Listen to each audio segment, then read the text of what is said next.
दोस्तों, नीलावंती ग्रंथ को भारत सरकार ने बैन कर दिया है क्योंकि इस ग्रंथ को एक श्रापित यक्षिणी के द्वारा लिखा गया है। ऐसा माना जाता है कि जिसने भी लालचवश इस किताब को पढ़ने की कोशिश की उसकी मृत्यु हो गई या फिर वह पागल हो गया। जब बहुत सारे मामले आने लगे तो भारत सरकार ने ग्रंथ को पढ़ने पर पूरी तरह से बैन लगा दिया। दोस्तों, ये बहुत समय पहले की बात है। उत्तर प्रदेश के एक छोटे से गांव में एक आदमी था। उसकी एक पत्नी और एक छोटी सी बच्ची थी। जब वह बच्ची 5 वर्ष की हुई तो उसकी मां की मृत्यु हो गई। इस बच्ची का नाम नीलावंती था। नीलावंती की मां की मृत्यु के पश्चात नीलावंती के पिता ने उस गांव को छोड़ दिया और नीलावंती को लेकर दूसरे गांव में चले गए। दोस्तों, नीलावंती के पिताजी को आयुर्वेद का अच्छा खासा ज्ञान था। नीलावंती भी अपने पिता से आयुर्वेद का ज्ञान लेती थी। नीलावंती के अंदर एक खासियत थी कि वह पेड़ पौधों, जानवरों, पशु पक्षियों सबकी भाषा समझती थी। यही नहीं, नीलावंती के स्वप्न में शैतान भी आते थे और नीलावंती को जमीन के नीचे गड़े हुए धन दौलत के बारे में जानकारी देते थे। लेकिन नीलावंती के अंदर उसके पिताजी के अच्छे संस्कार थे, इसीलिए वह सब कुछ जानते हुए भी धन दौलत जमीन के नीचे से खोदकर नहीं निकालती थी। नीलावंती को पेड़ पौधे और शैतान जो भी मंत्र बताते थे वह पीपल के पत्ते से बनी किताब पर लिख लेती थी। जब नीलावंती 20 से 22 वर्ष की हो गई तब जो भूत प्रेत नीलावंती के स्वप्न में आते थे वो हकीकत में सामने आने लगे। कुछ समय बाद नीलावंती को पता चलता है कि वो एक श्रापित यक्षिणी है जो कि एक श्राप की वजह से इस दुनिया से बाहर नहीं निकल पा रही है। उसे अपनी दुनिया में जाना था। ये सब बात वह अपने पिताजी को बताती है। तब उसके पिताजी उससे कहते हैं कि बेटी, यदि तू इस दुनिया की नहीं है और किसी श्राप के कारण तू इस दुनिया में फंसी हुई है तो मैं तुझे नहीं रोकूंगा, अतः तू स्वेच्छा से यहाँ से जा सकती है। फिर नीलावंती उस गांव को छोड़कर जाने लगी कि रास्ते में उसे एक व्यापारी मिलता है। अतः नीलावंती उस व्यापारी से दूसरे गांव में जाने के लिए कहती है क्योंकि नीलावंती को एक अच्छी आत्मा ने बताया था कि यहाँ से 35 मील की दूरी पर तुम्हें एक गांव मिलेगा और उस गांव में तुम्हें एक बरगद का पेड़ मिलेगा। वहीं से तुम्हें अपनी दुनिया में जाने का रास्ता मिलेगा। इसके अलावा तुम्हें अपने रक्त के साथ साथ पशु पक्षियों की भी बलि देनी होगी। इसी को ध्यान में रखते हुए वह नीलावंती उस व्यापारी से उस गांव में चलने के लिए कहती है। वह व्यापारी नीलावंती को देखकर मंत्रमुग्ध हो जाता है और कहता है कि मैं तुम्हें उस गांव में छोड़ दूंगा, लेकिन बदले में तुम्हें मुझसे शादी करनी पड़ेगी। नीलावंती ने व्यापारी के सामने मुस्कुराते हुए कहा कि ठीक है, मुझे मंजूर है, लेकिन मेरी एक शर्त है कि रात के समय मैं तुम्हारे साथ नहीं रहूंगी।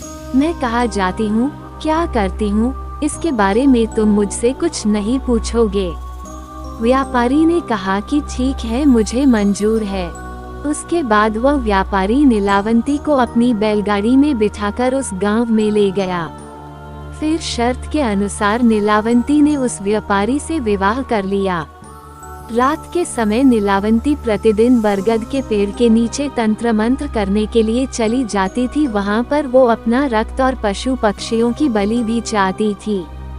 एक दिन रात के समय जब नीलावंती तंत्र मंत्र उस बरगद के पेड़ के नीचे कर रही थी, उसी समय उस गांव के कुछ लोग नीलावंती को पशु पक्षियों की बलि देते हुए देख लेते हैं और उस व्यापारी को जाकर सारी घटना की जानकारी देते हैं। जब अगली रात को नीलावंती अपने समय के अनुसार रात में तंत्र साधना के लिए निकलती है तो उसके पीछे पीछे वह व्यापारी भी चला जाता है और नीलावंती को तंत्र साधना करते हुए देख लेता है। अगले दिन नीलावंती के स्वप्न में शैतान आता है और उससे बताता है कि नीलावंती, कल जब तुम तंत्र साधना के लिए बरगद के पेड़ के नीचे जाओगी, उसी समय बरगद के पेड़ के बगल से जो नदी बहती है उस नदी में तुम्हें एक लाश बहती हुई दिखाई देगी। उस लाश के गले में एक ताबीज होगा, तुम्हें उसे खोल लेना है। गले से ताबीज को निकालने के बाद उसी नदी में तुम्हें एक नाव पर सवार आदमी मिलेगा। तुम्हें इस ताबीज को उस आदमी को दे देना है। वह तुम्हें दूसरी दुनिया के दरवाजे तक पहुंचाने में तुम्हारी मदद करेगा।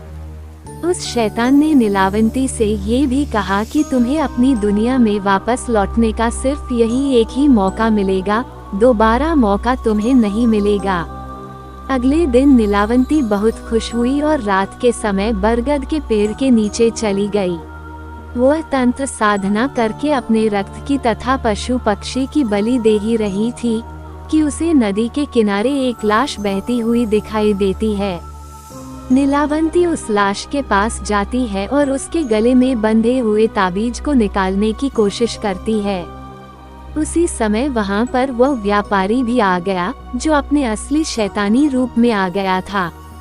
वह ताबीज की पहली गांठ खोल पाई थी, दूसरी खोलने ही वाली थी कि गांव वाले वहां आ गए और नीलावंती को नरभक्षी समझकर कहने लगे कि ये दोनों शैतान है, ये दोनों तो सभी गांव वालों को मार डालेंगे, अतः इन दोनों को मार डालो। सभी गांव वालों ने अपने अपने हथियार लेकर दोनों को दौड़ा लिया। नीलावंती तो बच गई, लेकिन गांव वालों ने उस राक्षस को मार गिराया। राक्षस होने की वजह से वह दोबारा जीवित हो उड़ा और नीलावंती के पास आकर बोला कि तुम मुझे ये किताब दे दो जिसमें तुमने मंत्रों को लिखा है और मुझे कुछ नहीं चाहिए। तब नीलावंती ने सोचा कि यदि यह किताब इस शैतान को मिल गई तो ये दुनिया के लिए अनर्थ साबित हो सकता है।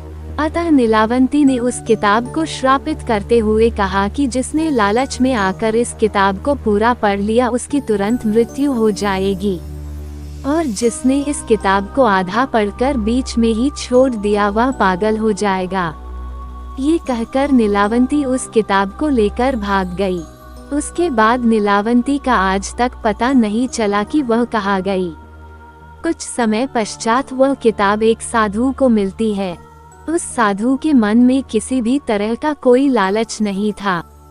चूंकि वह किताब दूसरी भाषा में लिखी गई थी, अतः उस साधु ने उसे सरलतम रूप में अनुवाद करके लिखा ताकि सबको समझ में आ जाए।